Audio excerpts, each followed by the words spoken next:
Assalamualaikum warahmatullahi wabarakatuh. Yang terhormat kepada Bapak dosen pengampu Fikih Muamalah Bapak Supriyanto Sugiarto dan teman-teman semuanya. Di sini saya kelompok 9 akan mempresentasikan hasil kerja kami yang berjudul Ijarah. Perkenalkan, saya Anita Skarawiningrum dengan NIM 22404030 dan teman saya Priska Saiful Putri dengan NIM 22404031. Untuk pembahasan yang pertama yaitu definisi ijarah. Menurut bahasa, kata ijarah berasal dari kata al-ajru yang berarti al-iwadu atau ganti, dan oleh sebab itu at-tawab atau pahala dinamakan ajru atau upah. Lafal al-ijarah dalam bahasa Arab berarti upah, sewa, jasa ataupun imbalan. Ijarah menurut arti lughat adalah balasan, tebusan atau pahala. Menurut syarak berarti melakukan akad, mengambil manfaat sesuatu yang diterima dari orang lain dengan jalan membayar sesuai dengan perjanjian yang telah ditentukan dengan syarat-syarat tertentu pula. Secara terminologi, ada beberapa definisi al-ijarah yang dikemukakan para ulama fikih. Menurut ulama Syafi'iyah, ijarah adalah akad atas suatu kemanfaatan dengan pengganti. Menurut Hanafiyah, bahwa ijarah adalah akad untuk membolehkan pemilikan manfaat yang diketahui dan disengaja dari suatu zat yang disewa dengan imbalan. Sedangkan ulama Malikiyah dan Hanabilah, ijarah adalah menjadikan milik suatu kemanfaatan yang mubah dalam waktu tertentu dengan pengganti. Selain itu, ada yang menerjemahkan ijarah sebagai jual beli jasa atau upah mengupah, yakni mengambil manfaat tenaga manusia yang ada manfaat dari barang. Dari definisi di atas tadi dapat ditarik kesimpulan bahwa upah adalah suatu bentuk hak pekerja untuk mendapatkan imbalan yang bernilai dalam bentuk uang yang dibayarkan oleh pengusaha kepada pekerja atau jasa yang telah ditetapkan menurut persetujuan dan kesepakatan atas dasar perjanjian kerja. Pembahasan yang kedua yaitu dasar hukum ijarah. Yang pertama, Al-Quran Surah Al-Baqarah ayat 233. Bismillahirrahmanirrahim. Wal walidatu yurdina auladahunna haulaini kamilaini liman aroda an yumim marrodo mata wa'alal mauludi lahu rizkuhunna wa kiswakuhunna bil ma'rufi la tukallafu nafsun illa wus'aha la tudorron walidatu bi waladiha wala mauludu lahu bi waladihi wa alal warithi mislu dalika fa in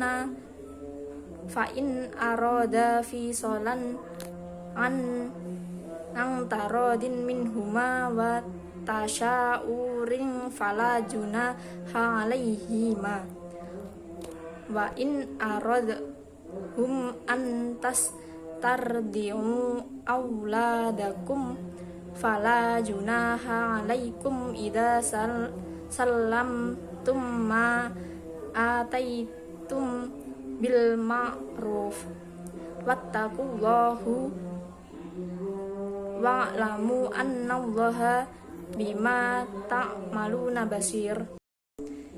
Yang artinya, para ibu hendaklah menyusukan anak-anaknya selama 2 tahun penuh, yaitu bagi yang ingin menyempurnakan penyusuan, dan kewajiban ayah memberi makan dan pakaian kepada para ibu dengan cara ma'ruf. Seseorang tidak dibebani melainkan menurut kadar kesanggupannya.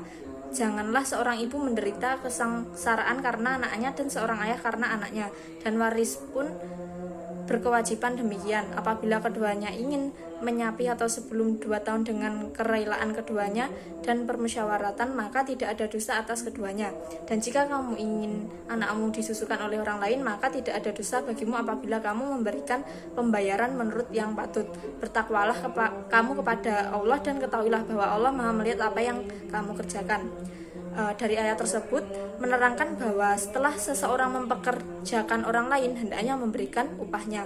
Dalam hal ini, menyusui adalah pengambilan manfaat dari orang yang dikerjakan. Jadi yang dibayar bukan harga air susunya, melainkan orang yang dipekerjakannya.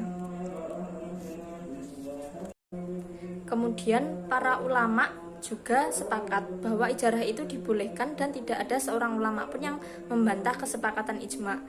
jelas bahwa Allah telah mensyariatkan ijarah ini yang tujuannya untuk kemaslahatan umat dan tidak ada larangan untuk melakukan kegiatan ijarah. Jadi berdasarkan nas Al-Quran, sunnah, dan ijma tersebut di atas dapat ditegaskan bahwa hukum ijarah atau upah mengupah boleh dilakukan dalam Islam asalkan kegiatan tersebut sesuai dengan syarat.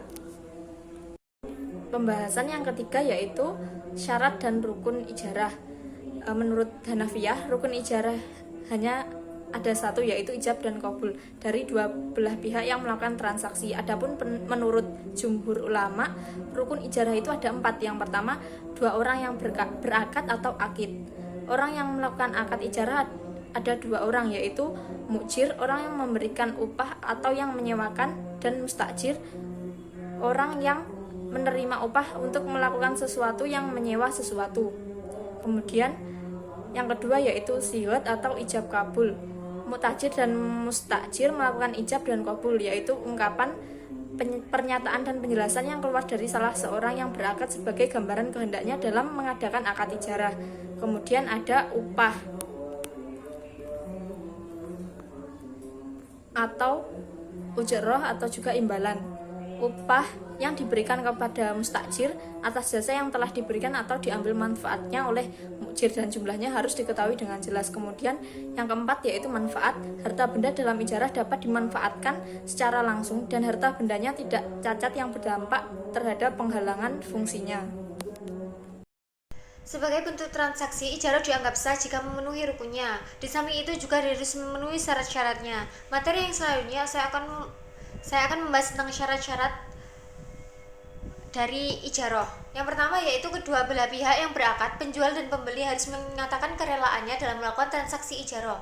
Apabila di antara salah seorang di antara keduanya melakukan transaksi dengan terpaksa, maka akad ijarah yang tidak sah. Sebagaimana firman Allah Subhanahu wa taala dalam surat surat An-Nisa ayat 29. A'udzu billahi minasyaitonir rajim. Bismillahirrahmanirrahim.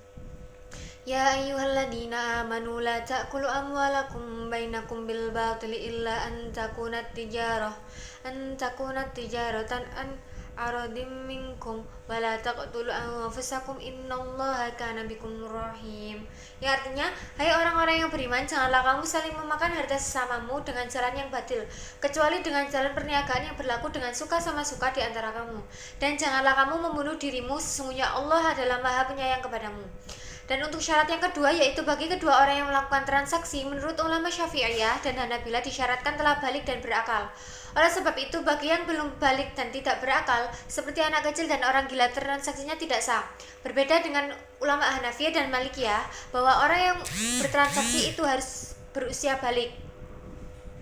Namun anak yang mumayyiz, yang bisa membedakan antara boleh dan tidak, boleh melakukan transaksi ijarah dengan syarat adanya persetujuan dari walinya. Untuk syarat yang ketiga yaitu upah atau sewa dalam transaksi ijarah harus jelas, memiliki sifat tertentu dan mempunyai nilai yang bersifat manfaat dan memiliki nilai ekonomi. Yang keempat yaitu manfaat sewa menyewa diketahui secara sempurna sehingga di kemudian hari tidak memunculkan perselisihan di antara keduanya. Apabila manfaat yang menjadi objek ijarah tidak jelas, maka transaksinya tidak sah. Kejelasan manfaat itu dapat disampaikan dengan menjelaskan jenis manfaatnya dan penjelasan berapa lama manfaat itu di tangan penyewanya. Yang kelima yaitu objek ijarah boleh diserahkan dan digunakan secara langsung dan tidak ada cacatnya. Misalnya seorang menyewa rumah, maka rumah itu dapat langsung diambil kuncinya dan dapat langsung boleh dimanfaatkan. Untuk yang keenam dan yang terakhir, objek ijarah itu sesuatu yang dihalalkan oleh syara. Oleh sebab itu, ulama fikih sepakat mengatakan tidak boleh menyewa seseorang untuk menyantet orang lain, menyewa seseorang untuk membunuh, dan demikian juga tidak boleh menyewakan rumah untuk dijadikan tempat-tempat maksiat atau tempat-tempat yang kebanyakan madharatnya. Materi yang selanjutnya yaitu macam-macam ijarah. Ijarah terbagi menjadi 2 macam, yaitu yang pertama, ijarah atas manfaat, yang biasa disebut dengan sewa menyewa. Dalam ijarah bagian pertama ini, objek akadnya adalah manfaat dari suatu benda, misalnya sewa menyewa rumah, toko, kendaraan, pakaian, perhiasan, dan lain sebagainya. Manfaat harus sesuai dengan apa yang telah dibolehkan oleh syara untuk dipergunakan, maka para ulama fikih sepakat mengatakan boleh menjadikan objek sewa menyewa, akan tetapi dilarang terhadap benda-benda yang diharamkan. Cara memanfaatkan barang sewaan, salah satu contohnya adalah jika seseorang menyewa rumah dibolehkan untuk memanfaatkannya sesuai kemampuannya, baik dimanfaatkan sendiri atau dengan orang lain. Bukankah hal ini boleh disewakan lagi atau dipinjamkan dengan orang lain? Mustajir boleh menyewakan lagi barang sewaan kepada orang lain dengan syarat penggunaan barang itu sesuai dengan penggunaan yang dijanjikan ketika akad. Seperti penyewaan seekor kerbau. Ketika akad dinyatakan bahwa kerbau itu disewa untuk membajak sawah, kemudian kerbau tersebut disewakan lagi dan timbul mustajir kedua, maka kerbau itu pun harus digunakan untuk membajak pula. Harga penyewaan yang kedua ini bebas-bebas saja, terserah pihak yang menyewakan lagi itu, dalam arti boleh lebih besar, boleh lebih kecil atau seimbang. Jika ada kerusakan pada benda yang disewa, maka yang bertanggung jawab adalah pemilik barang mukjir dengan syarat kerusakan itu bukan akibat dari kelalaian mustajir yang bertanggung jawab. Untuk macam yang kedua yaitu ijarah atas pekerjaan, disebut juga upah mengupah atau jual beli jasa. Dalam ijarah bagian ini, objek akadnya adalah amal atau pekerjaan seseorang. Ijarah yang bersifat pekerjaan adalah cara memperkerjakan seseorang untuk melakukan suatu pekerjaan al-ijarah. Al-ijarah seperti ini menurut para ulama fikih hukumnya boleh apabila jenis pekerjaan itu jelas, seperti buruh bangunan, tukang jahit, dan lain sebagainya. Al-ijarah seperti ini ada yang bersifat pribadi seperti menggaji seorang membantu rumah tangga, dan yang bersifat serikat yaitu sekelompok orang yang menjual jasanya untuk kepentingan orang banyak seperti tukang sepatu, buruh pabrik, buruh jahit, dan lain sebagainya. Kedua bentuk al-ijarah terhadap pekerjaan ini menurut ulama fikih hukumnya boleh. Apabila orang yang diperkerjakan itu bersifat pribadi, maka seluruh pekerjaan yang ditentukan untuk dikerjakan menjadi tanggung jawabnya. Akan tetapi para ulama fikih sepakat mengatakan bahwa apabila objek yang dikerjakan itu rusak di tangannya bukan karena kelalaiannya dan kesengajaannya, maka ia tidak boleh dituntut untuk ganti rugi. Apabila kerusakan itu terjadi atas kesengajaannya atau kelalaiannya, maka menurut kesepakatan pakar fikih ia wajib membayar ganti rugi. Misalnya sebuah piring terjatuh dari tangan pembantu rumah tangga ketika menyucinya. Dalam kasus seperti ini, menurut kesepakatan para fikih, pembantu itu tidak boleh dituntut ganti rugi karena pecahan piring itu bukan disengaja atau karena kelalaiannya. Penjual jasa untuk kepentingan orang banyak seperti tukang jahit dan lain sebagainya, apabila melakukan suatu kesalahan sehingga sepatu orang yang diperbaikinya rusak atau pakaian yang dijahit menjadi rusak, maka para ulama fikih berbeda pendapat dalam masalah ganti rugi terhadap kerusakan itu.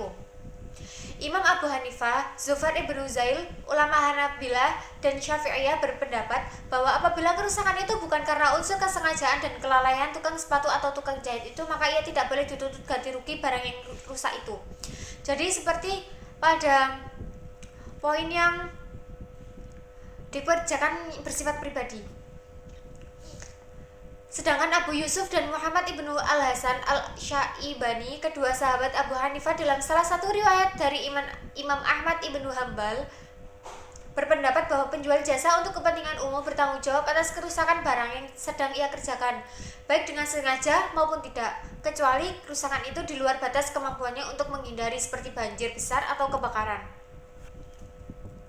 Ulama Malikiyah berpendapat bahwa apabila sifat pekerjaan itu membekas pada barang yang dikerjakan seperti clean atau laundry, jasa masak, buruh angkat kuli atau sebagainya, maka baik sengaja maupun tidak sengaja segala kerusakan yang telah terjadi menjadi tanggung jawab mereka dan wajib mengganti.